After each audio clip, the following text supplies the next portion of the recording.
Bonjour à tous, bienvenue dans les studios du Figaro TV. Quel est le poids, quelle est la force des syndicats? On posera la question à nos envoyés spéciaux sur le site de cette nouvelle journée de mobilisation, notamment ici, place d'Italie à Paris. On posera aussi la question à Pascal Perrineau, qui nous fait le plaisir et l'honneur d'être présent avec nous ce jeudi. On jettera aussi un œil sur la menace russe à l'heure où Emmanuel Macron affirme que les drones violant l'espace aérien européen peuvent être détruits. On s'intéressera cette fois-ci à la menace russe et aux menaces criminelles à travers les cyberattaques. Théodore Michel Vrangos est un des pionniers en France de la cybersécurité et de la résistance aux cyberattaques.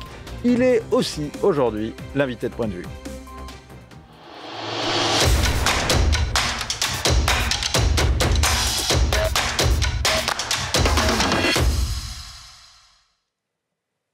On va tout de suite aller place d'Italie retrouver Timothée Delem. Bonjour Timothée. S'attend-on aujourd'hui à une grosse mobilisation après celle que vous avez couverte le 18 septembre dernier ?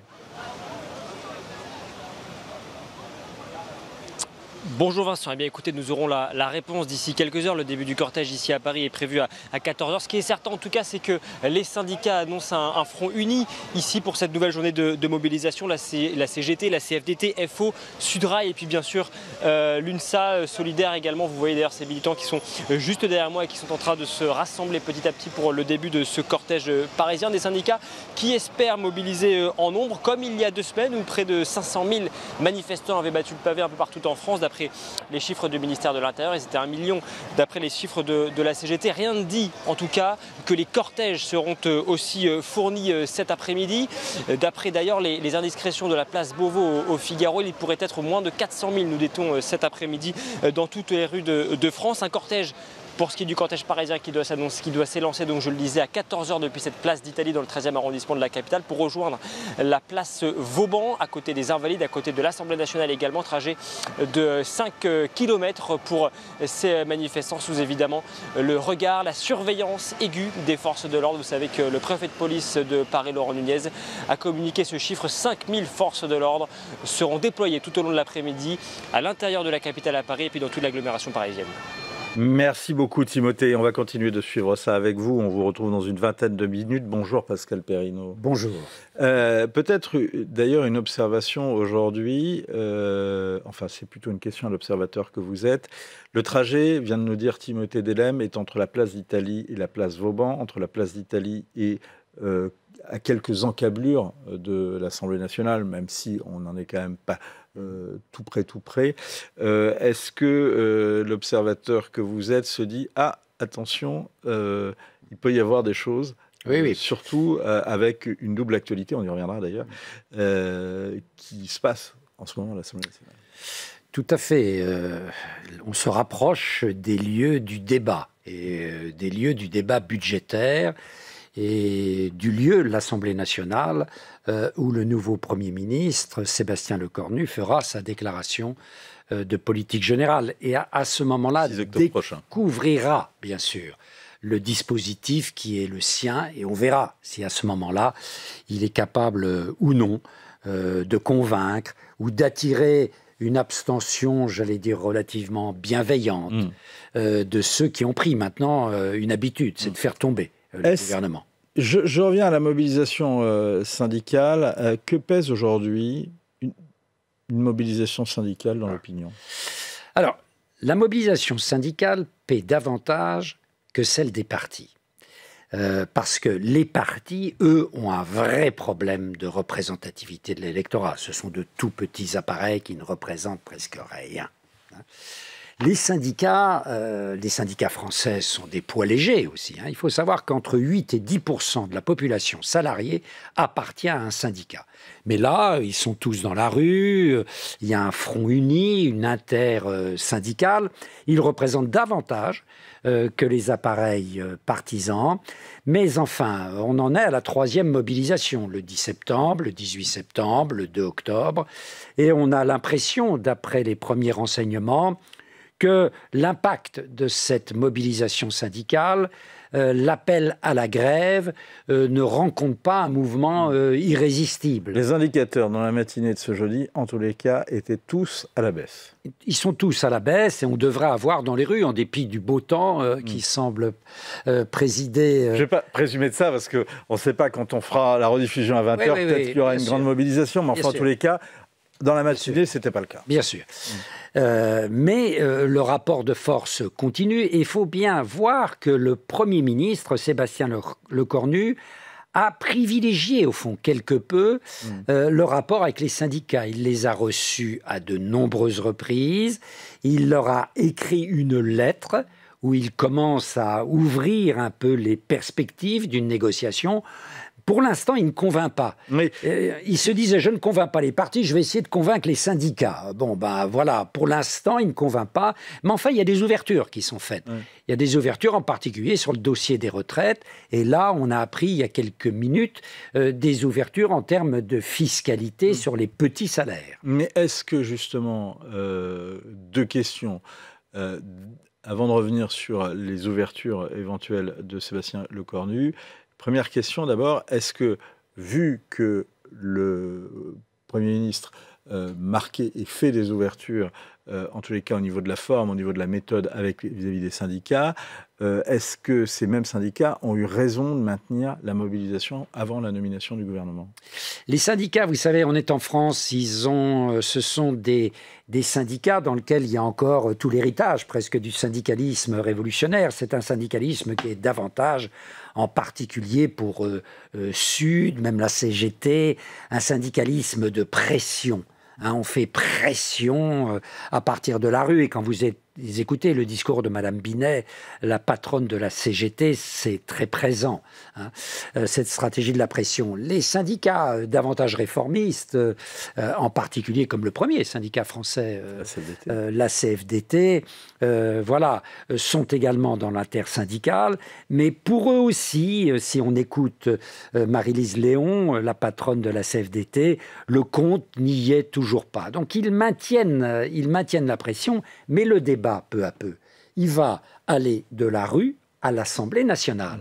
Et d'une certaine manière, en jouant les syndicats, le Premier ministre cherche aussi à jouer un peu l'opinion, en disant aux partis qui vont rentrer dans ce débat à l'Assemblée nationale sur le budget et sur la confiance ou non à accorder au gouvernement, en leur disant, ben voilà, écoutez, moi j'ai fait un pas, faites un pas et faites attention de ne pas être complètement coupé des tendances, des réflexions, des hésitations qui touchent l'opinion. Parce qu'il commence, on le voit très bien dans les enquêtes, à avoir une lassitude dans l'opinion vis-à-vis de cette situation où, à peine nommé, un gouvernement fait l'objet d'une suspicion majeure.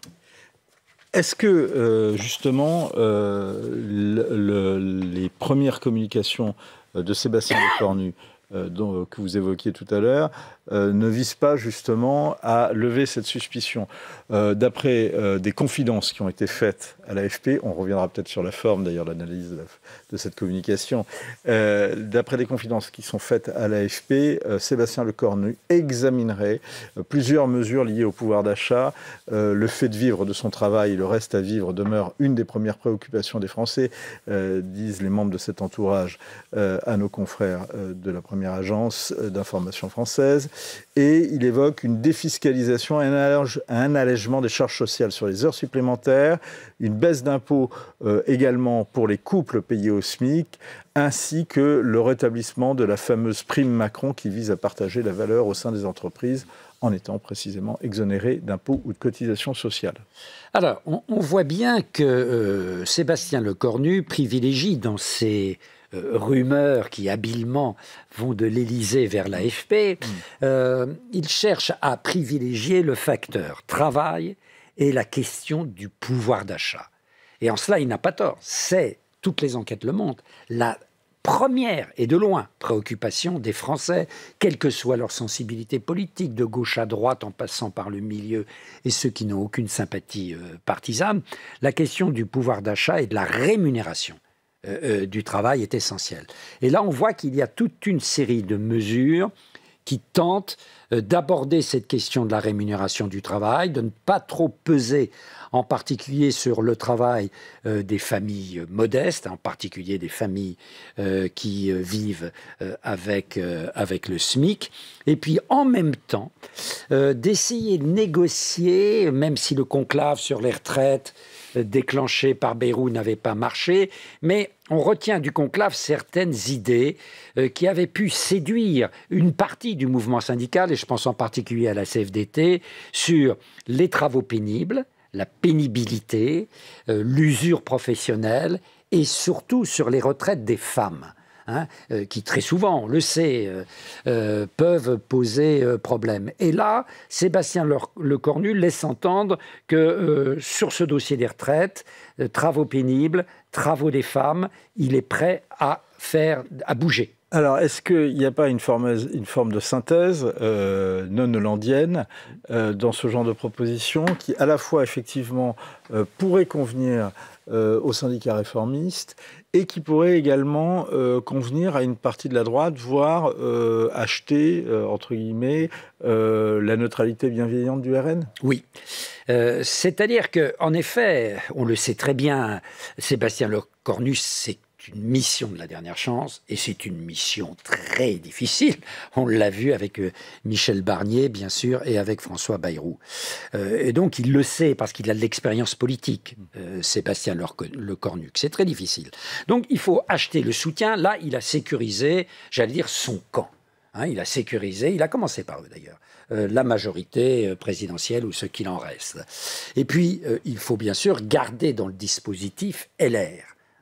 Et on sait très bien que le patron de LR, ministre de l'Intérieur, pour l'instant, n'a pas envie de prendre la porte de sortie. Ensuite, il faut acheter, j'allais dire, des abstentions bienveillantes ou semi-bienveillantes de la part d'une partie de la gauche. Ça n'a pas été une franche réussite avec le Parti socialiste qui, au contraire, a fait monter la tension, a fait monter la vapeur.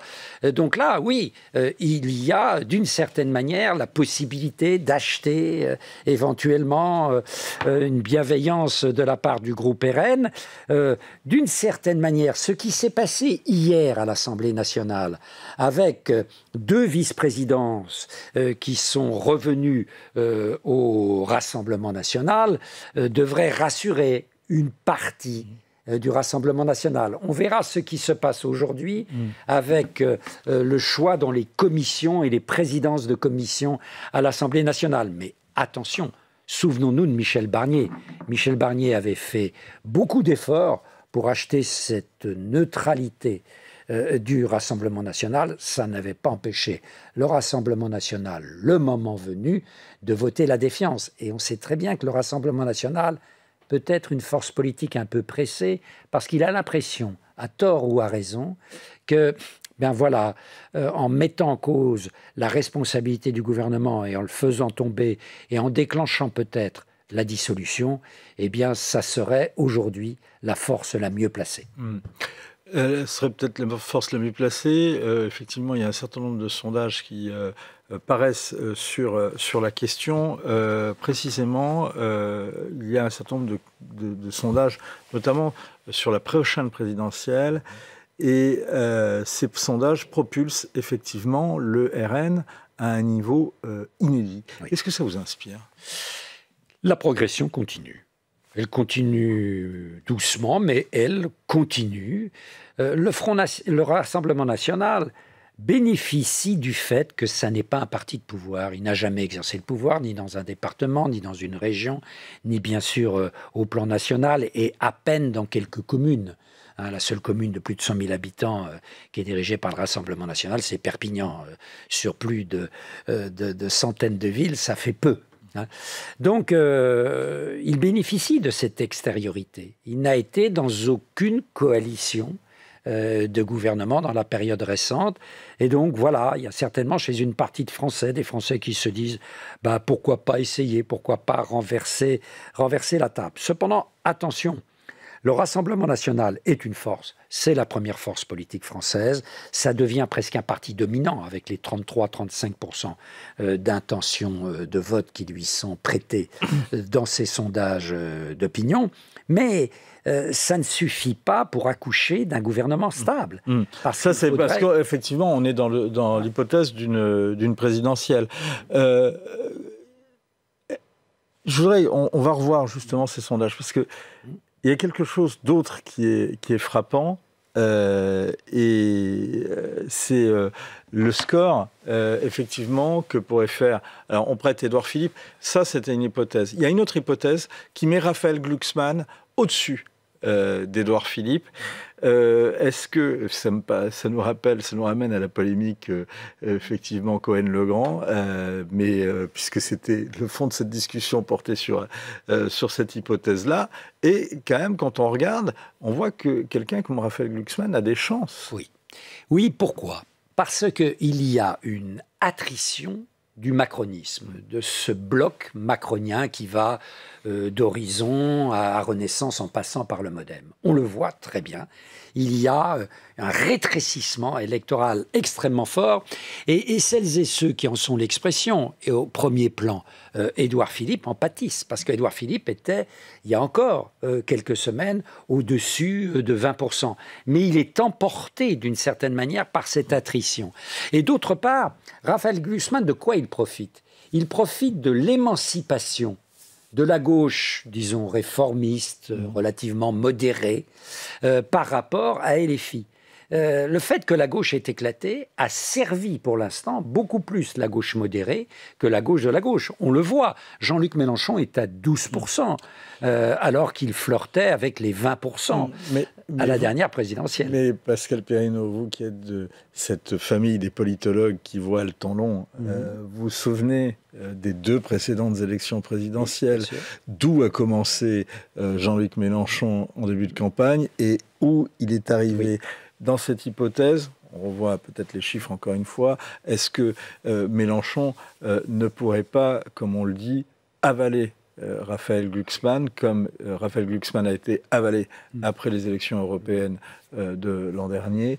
Et est-ce que, malgré tout, facialement, cette présentation des chiffres n'est pas trompeuse, enfin, en tous les cas, elle ne donne pas fait pas état des dynamiques qui sont à l'œuvre et qui seront plus favorables à Mélenchon, par exemple. C'est la photographie du rapport de force aujourd'hui, ici et maintenant. Mais en effet, il y aura une campagne. Dans une campagne, on connaît les talents de tribun démagogue du patron des LFI.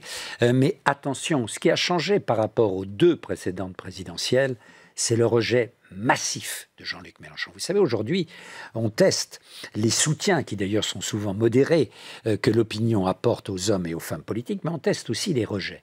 Et jamais Mélenchon n'a atteint un tel niveau de rejet. Il est beaucoup plus rejeté, par exemple, que les leaders du Rassemblement national. Ça, c'est nouveau.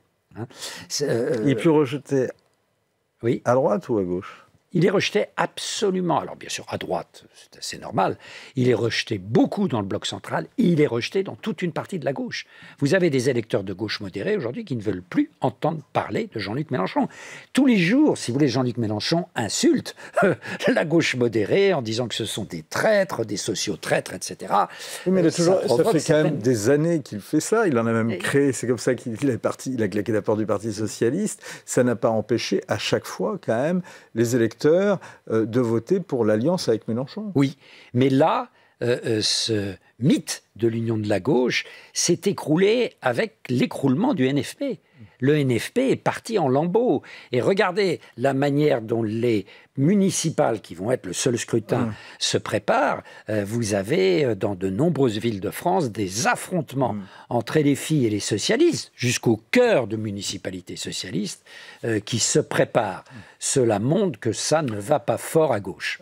Ce qui prouve que les prochaines municipales, par rapport peut-être à de précédentes élections, vont avoir cette année peut-être un relief particulier, en tous les cas au niveau de leur retentissement national. Tout à fait. Elles vont avoir un retenti national, surtout dans les grandes villes. où là, le combat est un combat certes local, bien sûr. Le maire sortant ou la maire sortant joue un rôle très important. Mais dans les villes, allez, de plus de 30 000 habitants, ça reste un combat politique. En dessous, ce qui est la majorité des communes françaises, en effet, là, le combat est beaucoup plus local, beaucoup moins politique. Il y a beaucoup de listes d'union entre la gauche et la droite, et on ne pourra pas en tirer des conséquences majeures. Mais à partir de ce qui va se passer dans les grandes villes, vous voyez, Paris, Lyon, Marseille, Toulouse, Bordeaux, Lille, Rennes, Nantes, là, on va pouvoir tirer des conséquences politiques. On va peut-être regarder encore une fois les chiffres de ces sondages.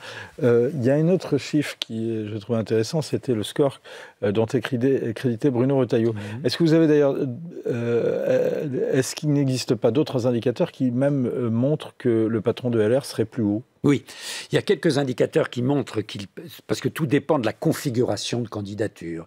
Est-ce que l'on met parmi les candidatures, par exemple, Gabriel Attal, ou est-ce qu'on ne le met pas Est-ce que l'on met M. Olivier Faure? Alors, M. Olivier Faure n'a pas d'existence par rapport à Raphaël Glucksmann, mais ça ne va pas être facile pour les socialistes, éventuellement, de se retirer devant un homme qui n'est pas socialiste, qui a sa propre organisation, Place Publique, et qui s'appelle Raphaël Glucksmann.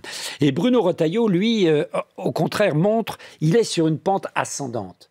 C'était un homme qui avant était relativement, il y a maintenant plus d'un an et demi, marginal dans l'offre politique de droite, et il fait réexister la droite républicaine, puisque en effet, dans d'autres configurations de candidature, il peut atteindre 10-11% des intentions de vote. Alors, plusieurs questions par rapport à ça. D'abord, Pascal, quelle a été votre analyse et votre lecture des résultats de la législative partielle à Paris qui a rouvert les portes à Michel Barnier de l'Assemblée nationale? Cela montre que quand les Républicains sont unis, ne tombent pas dans leurs péchés mignons, qui sont les affrontements d'hommes ou de femmes sans véritablement d'affrontements politiques derrière, ils peuvent atteindre de très hauts scores. Parce que Michel Barnier a été... Alors on dirait, on était dans le 7e arrondissement. Oui, pas simplement. 7e, 6e, 5e arrondissement.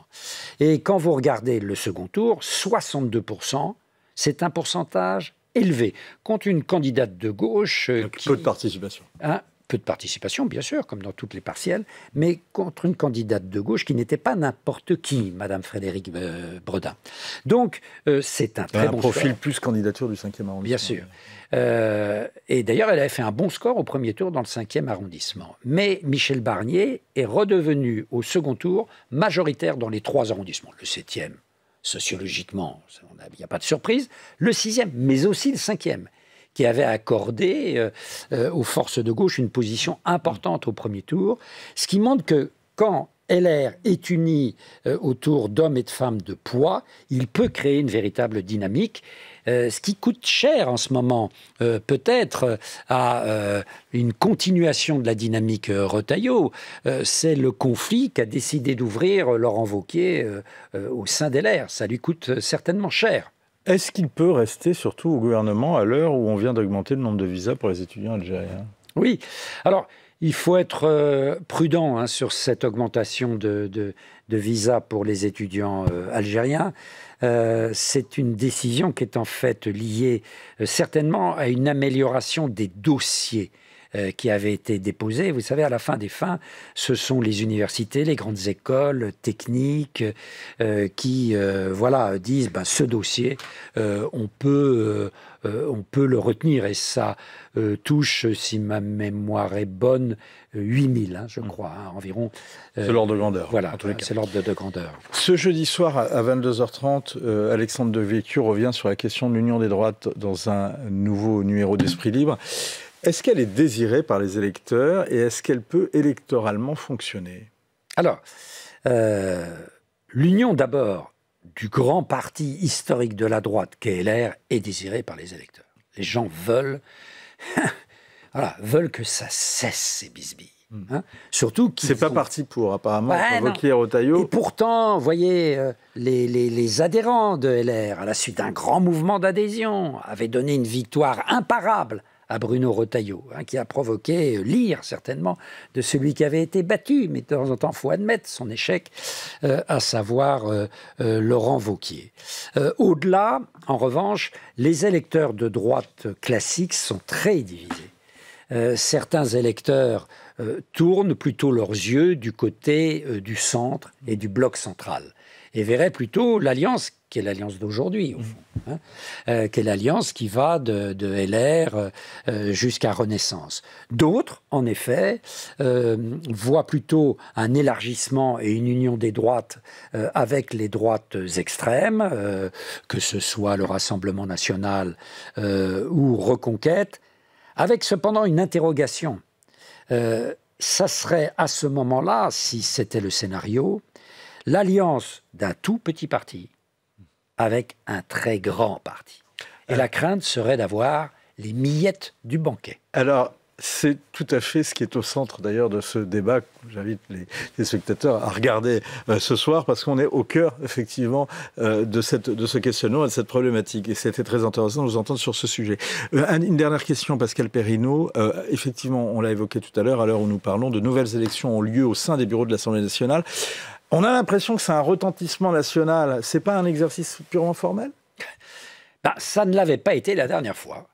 Puisque par une négligence d'ailleurs de beaucoup de députés du bloc central, c'est la gauche qui avait pris en main la répartition des postes, et la gauche avait eu une attitude, il faut bien reconnaître, assez sectaire, en éliminant le Rassemblement national, qui pourtant a le premier groupe parlementaire. Et dans la tradition démocratique et républicaine, on n'a pas à choisir entre les députés en fonction de leur origine politique pour répartir les postes au bureau, les postes de vice-présidence et ceux des commissions. Là, la gauche avait fait vraiment un pas de côté, et c'est tout à l'honneur de Yaël Braun-Pivet d'avoir rappelé toutes les forces parlementaires à l'ordre et d'accorder au Rassemblement national les positions de pouvoir qu'il a. Ça ne veut pas dire qu'on soutient le Rassemblement national. C'est la tradition démocratique. Hein, que l'on soit de la gauche ou de la droite. On n'a pas à faire le tri entre ceux qui seraient les bons députés et ceux qui seraient les mauvais députés. Merci beaucoup Pascal Perrineau, c'est toujours un plaisir de vous entendre. Je ne me lasse pas d'ailleurs de recommander votre dernier livre, Le goût de la politique, un observateur passionné et passionnant de la Ve République. C'est aux éditions Odile Jacob. Il faut vraiment le lire. Merci beaucoup, Pascal Perrineau. Alors, on va retourner justement place d'Italie, retrouver Timothée Delem. Question, Timothée, puisque vous êtes avec Pierre-Loïs Thomas, qui suit précisément les questions sociales au Figaro Économie. Est-ce que les manifestants arrivent et quelle est l'ampleur de la mobilisation ?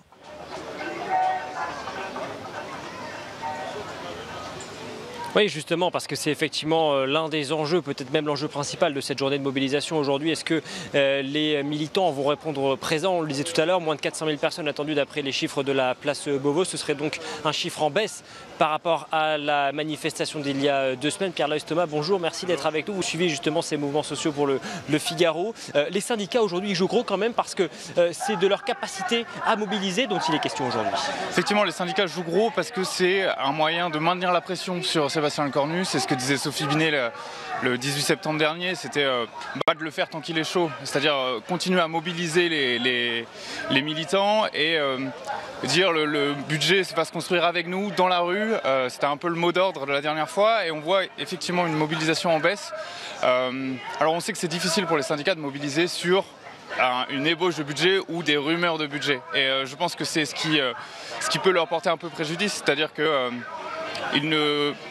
c'est difficile de mobiliser sur pas grand-chose finalement. Et on suivra cela de près effectivement, parce que peut-être que cette mobilisation sera finalement très suivie. En tout cas, pour le moment, c'est pas forcément la tendance. Cette place d'ailleurs sur laquelle nous nous trouvons, place d'Italie, pour l'instant assez vide, mais le début du cortège est prévu à 14h. Ils ont encore le temps d'arriver, les différents manifestants.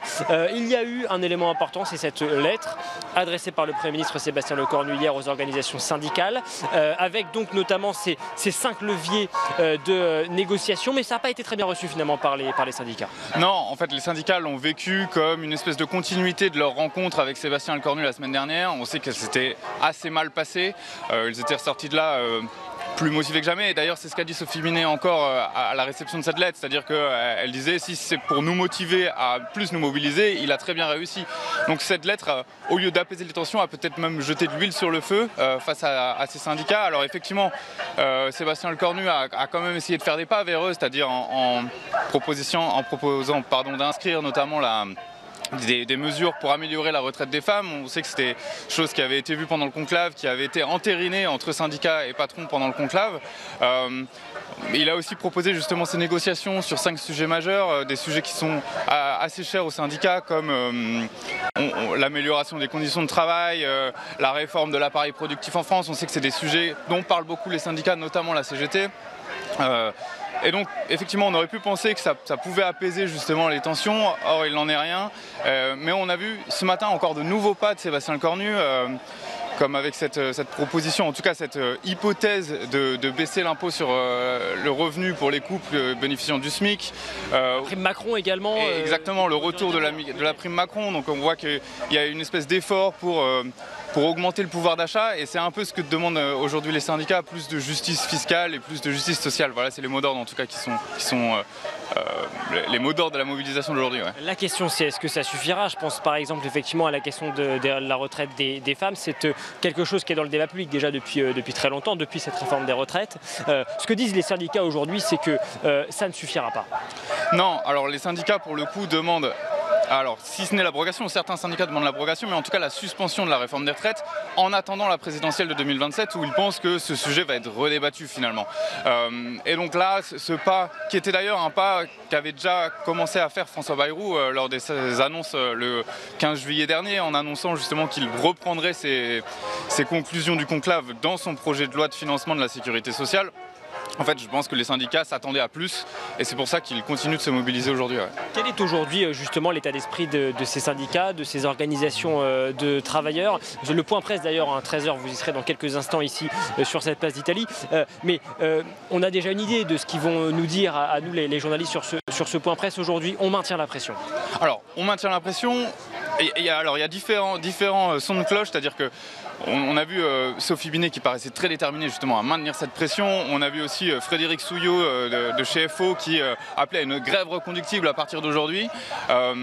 Après, d'autres syndicats se montrent un peu plus attentistes, c'est-à-dire ils préfèrent temporiser. C'est notamment le cas de la CFE-CGC ou de la CFTC qui, eux, sont plus dans une logique d'attendre les premières mesures, d'attendre le gouvernement également, d'attendre le discours de politique générale qui normalement aura lieu la semaine prochaine de Sébastien Lecornu pour mobiliser sur quelque chose de concret finalement. C'était François Emery de la CFE-CGC qui me disait hier ça ne sert à rien de fatiguer finalement les militants dans ce brouillard dont on ne sait pas vraiment ce qui va en sortir. Quoi. Alors qu'on n'a pas forcément de mesures très concrètes, très précises aujourd'hui sur lesquelles mobiliser, comme ça avait été le cas par exemple lors de cette fameuse réforme des retraites qui a tant fait parler. Il y a effectivement ce contexte donc avec cette formation du gouvernement qui doit arriver, ce discours de politique générale également. Vous le disiez, les différentes hypothèses sur la table aujourd'hui, a priori, on ne part pas vraiment sur un mouvement qui devrait se durcir, qui devrait se perler.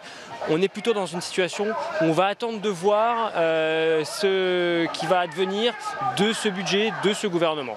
Déjà, on va avoir une réaction aux mesures qui ont été annoncées aujourd'hui. Je pense que pour Sébastien Lecornu, c'est un double enjeu, c'est-à-dire que c'est à la fois alors faire plaisir, ou en tout cas tendre la main aux syndicats et tendre la main aussi du côté du PS et des partis d'opposition qui normalement seront reçus demain à Matignon, c'est-à-dire que ça permet de faire une pierre deux coups pour les syndicats, de calmer une pression sociale dans la rue et d'essayer en tout cas de faire passer son budget à l'Assemblée nationale aussi. Est-ce qu'on a une idée, Pierre Leuss, des personnalités qui sont attendues aujourd'hui dans la rue? On sait que là aussi c'est toujours une question importante, la question de la récupération politique. Certains disent que finalement ça vient affaiblir ce mouvement. Certains ont annoncé d'ores et déjà leur présence. Alors j'ai pas eu forcément d'écho de présence encore. tricolore, on sait que les syndicats sont assez frileux justement de cette récupération politique. C'est-à-dire que pour eux, c'est un mouvement syndical, une intersyndicale en plus, donc ça réunit les 8 organisations syndicales et c'est vraiment ce qu'ils veulent préserver. En tout cas, c'était le cas notamment lors du 18 septembre où on avait vu en tête de cortège aucune écharpe tricolore finalement. C'était vraiment les syndicats qui mettent la pression sur le budget. Et d'ailleurs, ils sont assez partisans justement de rester. Les syndicats proposent des mesures, enfin en tout cas souhaitent des mesures. Les politiques, c'est à côté, c'est en parallèle et ils ne veulent pas vraiment être associés aux politiques justement. C'est effectivement à ces débats, notamment du côté de l'Assemblée nationale. L'une des questions également, c'est quand même celle de la tenue des cortèges. On le sait, généralement, c'est toujours sujet là aussi à attention.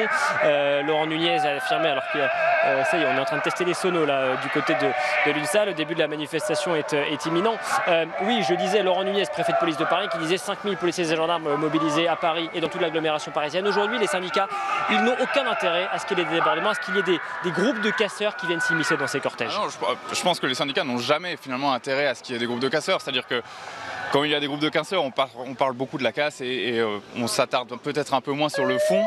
Je pense que aussi les dernières, alors il y en avait eu à Paris lors des dernières manifestations le 18 septembre, mais généralement on avait vu que ce mouvement était quand même assez pacifiste, c'est-à-dire qu'il n'y avait pas, enfin on n'avait pas vu des débordements de violence comme on avait pu le voir d'ailleurs pour la réforme des retraites. Il y avait eu beaucoup plus d'échauffourées. Là on est sur un mouvement qui est peut-être plus calme, mais encore une fois je pense que c'est aussi parce qu'il n'y a pas forcément de mesures concrètes, c'est-à-dire que les gens sont ici donc pour plus de justice fiscale, pour plus de justice sociale, mais c'est finalement des mots d'ordre qui sont très très larges. Donc du coup, il n'y a pas de mesures concrètes qui cristallisent les tensions. Et on va suivre en tout cas cela de très près. Merci beaucoup Pierre Loes. Voilà Vincent ce qu'on pouvait dire à ce stade donc, avec cette manifestation qui est attendue à partir de 14 h ici depuis la place d'Italie pour rejoindre la place Vauban du côté des Invalides. Merci beaucoup Pierre Loïs, merci beaucoup Timothée et effectivement on vous retrouvera Pierre Loïs d'ailleurs en fin de journée sur le site du Figaro où on fera le bilan de cette mobilisation avec vous et au micro de Vincent Roseron et de Thibaut Gauthier. Merci.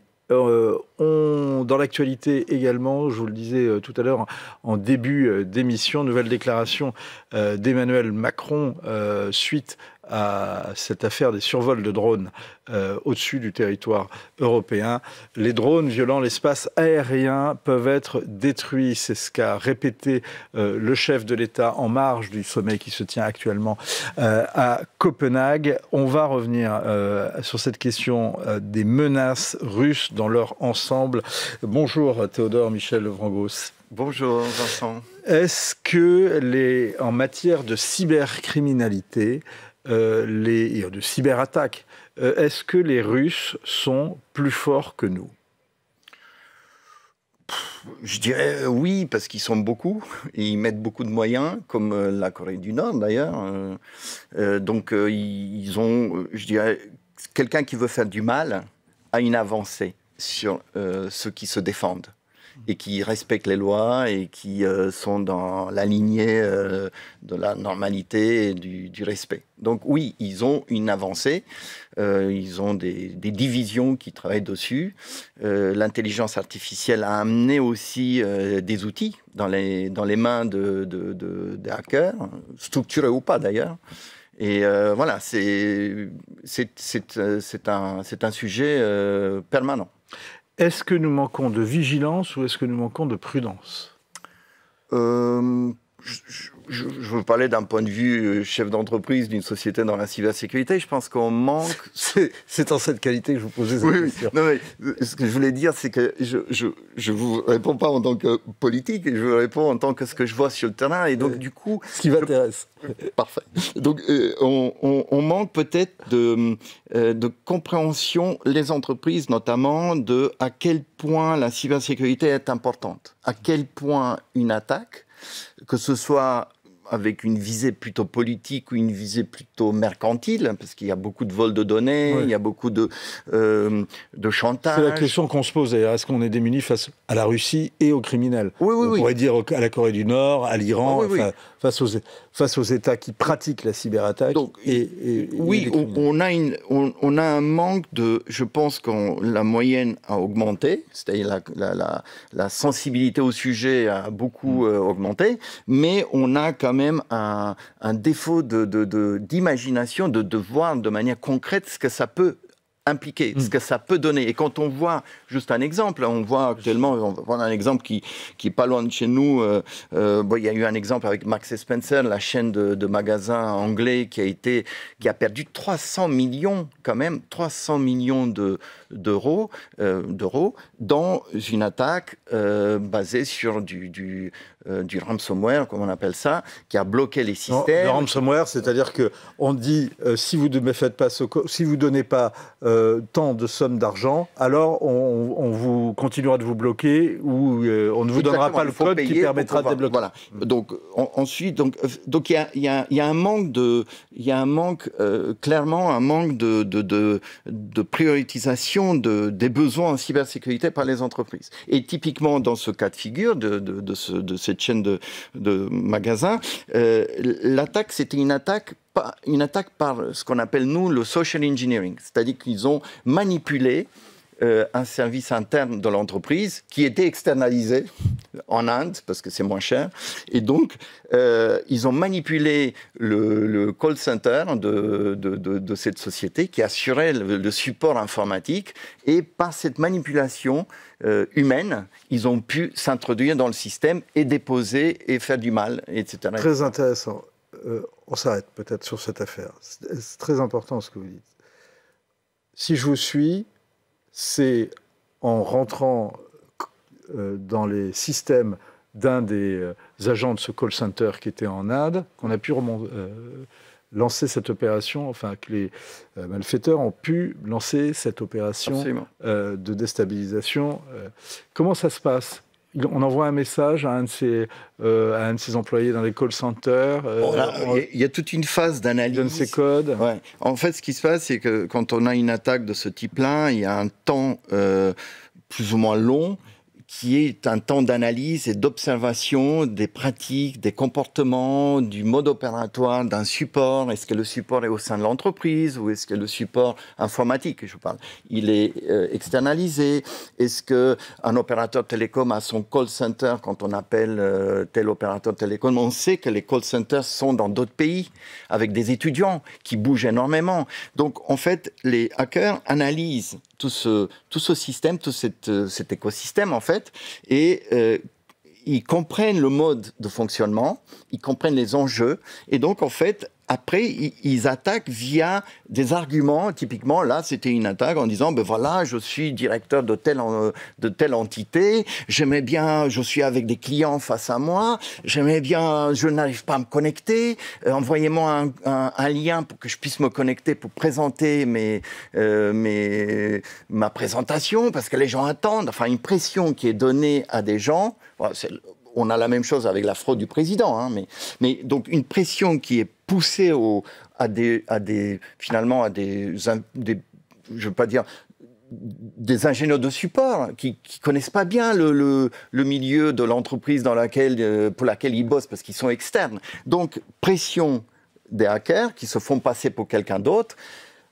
Le support, le technicien de support, finalement, il dit « Bon, attends, je ne veux pas avoir des problèmes avec mes chefs, je vais lui envoyer un lien, comme ça, parce que cette phase d'observation leur permet d'avoir pas mal d'arguments.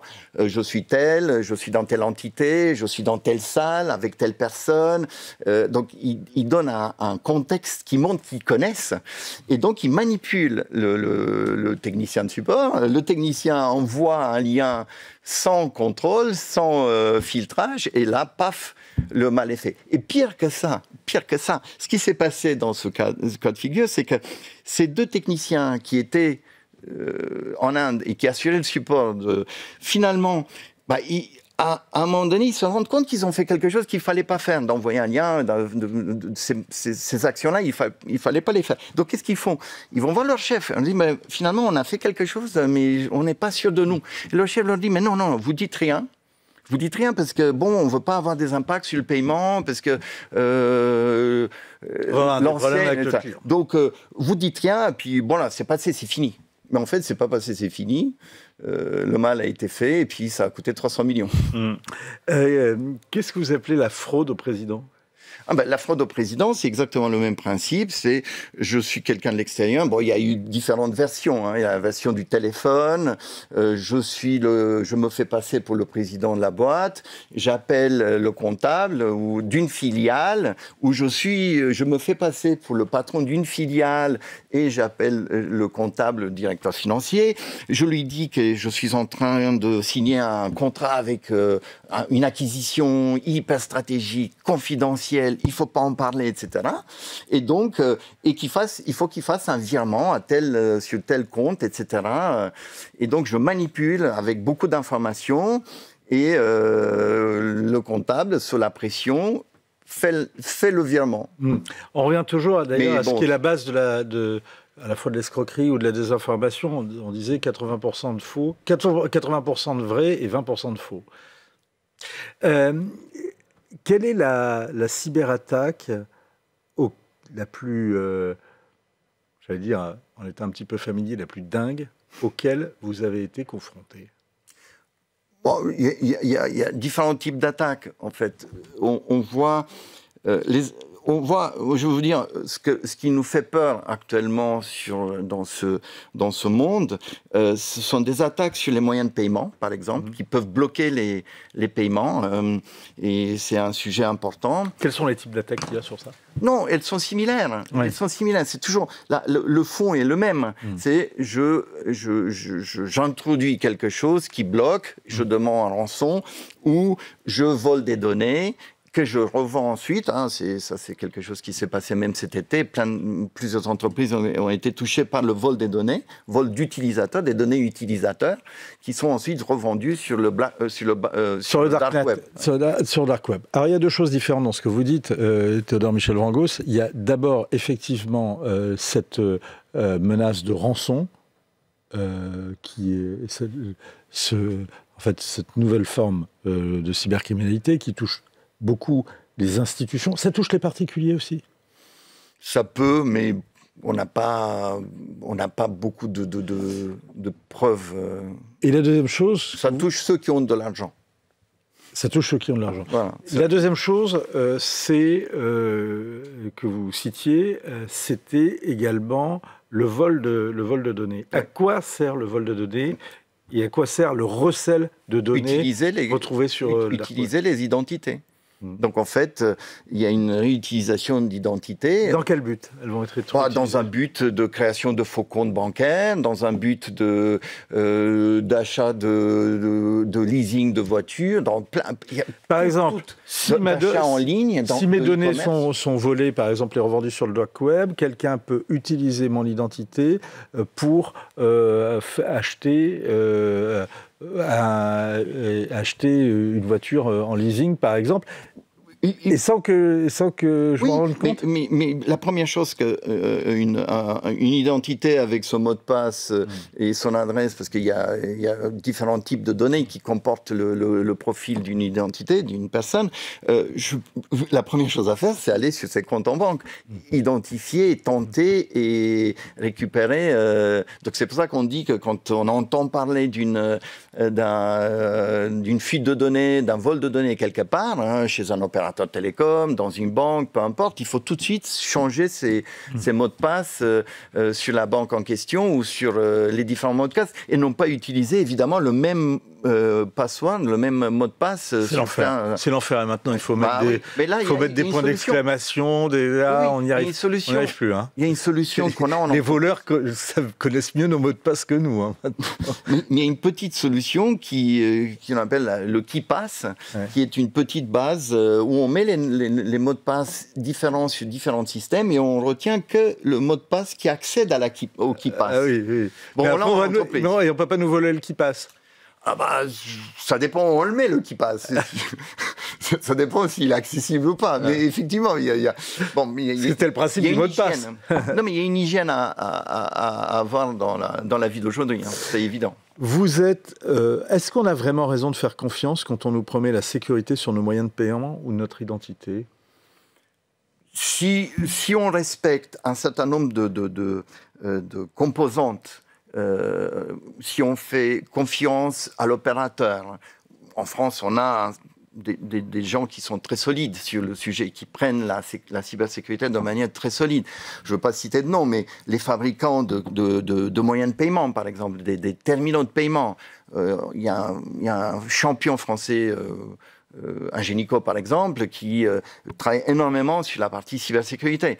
Donc... Ça nous rassure parce que c'est quand même beaucoup les terminaux de carte bleue, donc c'est quand même, on peut mettre nos cartes bleues dans les... Oui. Non, mais je pense que globalement, la cybersécurité, c'est une notion de plusieurs niveaux. Donc il y a des niveaux implémentés par les constructeurs, il y a des niveaux d'hébergement, de la sécurité des données hébergées, il y a notre propre accès aux données via notre login password, le mot de passe et l'identifiant. Donc c'est un ensemble, c'est l'ensemble qui est solide. Et on dit souvent que la facette la moins solide donne la capacité de résistance de l'ensemble. Mais c'est un ensemble.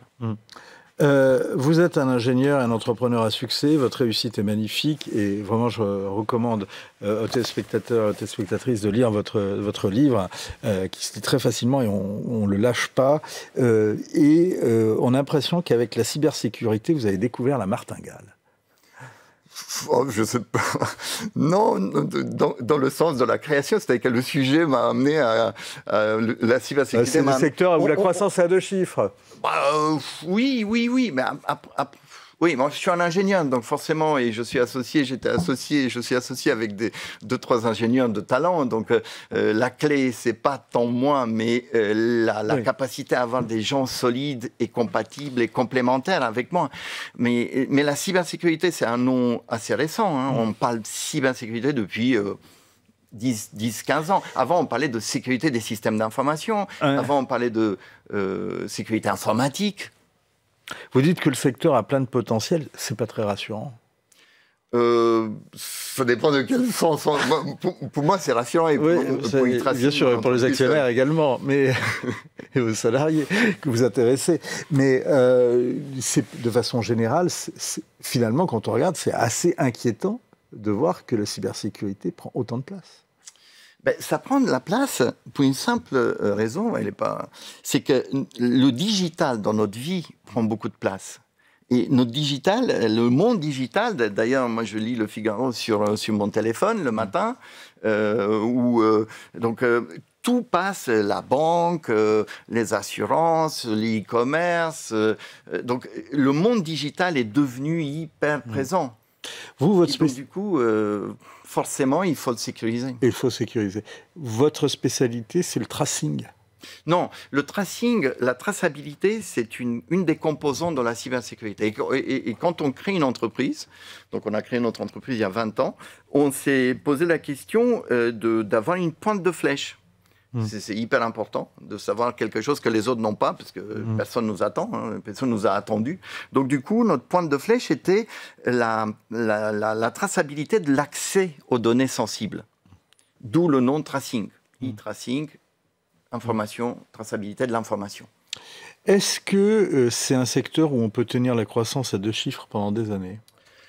On peut la tenir au minimum à un chiffre, ce qui est pas mal, un chiffre qui peut s'approcher de 10.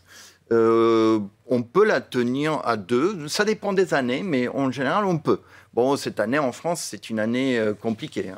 Les impacts politico-économiques sont... Alors justement, est-ce que les entrepreneurs dans votre domaine sont assez soutenus en France ?